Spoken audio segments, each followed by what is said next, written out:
Setting the window on a TI-84 Plus graphing calculator. This video lesson refers to the TI-83 and TI-84 series of graphing calculators. Pictures the TI-84 Plus Silver Edition graphing calculator. Let's ask the question, why set a viewing window in a graphing calculator? And by the way, this is the standard viewing window in a TI-84 and TI-83 series graphing calculator. In the lower right are the standard settings of your TI-84 or TI-83 series calculator, seen by pressing the window key at the top of our calculator keypad. There's a minimum X value of -10, a maximum X value of 10, a minimum Y value of -10, and a maximum Y value of 10. One big reason for doing this to set the window is to better see a function in order to evaluate it. A second reason, very much related to number one, is to set a window to match an existing graph or situation. With the scale of an existing graph matched, it's a lot easier to evaluate what's happening on that graph. We can enter a function by pressing the function editor key at the upper left of the keypad. At this point, I invite the viewer to follow along with your own calculator so as to better remember how to do these different operations after the video lesson is finished. You are encouraged to pause and rewind as needed. And here's the first function we'll evaluate. Y equals -16x squared plus 96x. Press the graph key. This is our graph of the function entered. And here at the upper left are the standard window settings that we are using now to view the graph of this function. The graph appears to go through the origin 0, 0, but the window settings start at -10. We're going to change the X minimum from -10 to 0. And after pressing graph, this is the view screen we're looking at. The X values go from 0 to 10. Now we see the graph crossing the X-axis at about 6 units to the right of the Y-axis.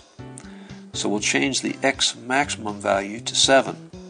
Press enter. This is what the view screen looks like now. But we still don't see how high the parabola goes up. It looks like the maximum will be pretty far out of the view screen area. In order to find out how to further adjust the window, we go to the table view by pressing second, then graph. We see what seems to be a maximum at the point 3, 144. So we take into account this maximum value of 144 when setting the Y maximum value. So here the Y max value is set to 150. It should be above 144. Press graph. Press trace. We get these long decimal approximations for X and Y using trace. What we'll do next is fix the window so we won't have these long decimal approximations in trace mode. The key piece of knowledge to help us understand what we need to do is that our calculator's view screen is 94 pixels in width. A pixel is a single piece of the view screen that in this case will be either on or off, clear if off, black if on. The key to using this to our advantage is setting the difference between X minimum and X maximum as a factor of 94. And we see that 9.4 divided by 94 is 0.1. Press graph. Press trace. Note the X value is 4.7. Now note this decimal value of 4.1. 4.1 is a far cry better than the values we were looking at earlier.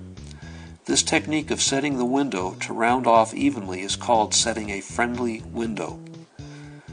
We move 1 unit to the left and get 4.0. Now here's a problem we'll look at by setting the window the same dimensions as the graph. What are the X and Y intercepts of the function graphed below? This problem is a very easy problem, but a good one in that it will help demonstrate how to set a viewing window to emulate a graph and how the window settings can be used in conjunction with plotting points. Here's the standard window of our view screen. We're going to take the -5 from the graph at the left of the graph and set our X minimum equal to -5. Here X min now equals -5. We will next set x max equal to 5. Now x max equals 5. We will set y minimum equal to negative 2. Here y minimum is set equal to negative 2. Next we will set y maximum equal to 8. Here's y maximum set equal to 8. Now we'll access the Stat menu by pressing Stat. Press Enter to get the Edit submenu. Here the view screen is moved to the upper right so we can see our answer choices A through D. Let's look at answer choice A, 0, 3 and 6, 0. Here are the coordinates entered from answer A in our Stat Edit submenu. Access the function editor by pressing the Y equals key. Make sure that plot 1 is turned on by being highlighted like this one is. Press Graph. We look at the x-intercept on the original graph. Do we see this point on our calculator graph? No, so we cross off answer A.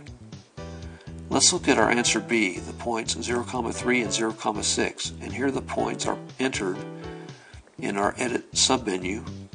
Press Graph. Look at these 2 points along the x-axis. Can we have 2 y-intercepts? No, we cannot have 2 y-intercepts, so we cross off answer B. Now we enter the points from answer C, 3, 0 and 6, 0. Press Graph. Do we see a y-intercept? Where is it? The y-intercept is not here, so we cross off answer C as well.